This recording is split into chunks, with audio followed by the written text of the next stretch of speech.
Ata olmaq bəzən övladının əlindən tuta bilməməkdir. Bəzən gözlərinin içinə baxıb onu ayağa qaldıra bilməməkdir. Mən Əlcan atasıyam və hər gün onun susqun baxışları ilə yaşayıram. Danışa bilməyən, yeriyə bilməyən, amma hər şeyi hiss edən bir baxışlarla. Mən səhərlər süpürgəsi kimi işə çıxıram.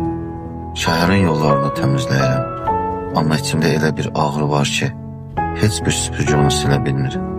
Əlimdə süpürgə, ürəyimdə bir dua. Allahım, oğluma şəfa ver. Həyat məndən çox şey aldı. Anamı aldı, atamı aldı, sevdiklərimi aldı, sükutumu aldı, gülüşümü aldı. Amma məni sındıra bilmədi. Çünki mən atayam və bir ata övladı üçün susaraq da dözə bilir. Biz hər gün möcüzə gözləyirik. Böyük möcüzə yox, sadəcə bir hərəkət, bir işarə,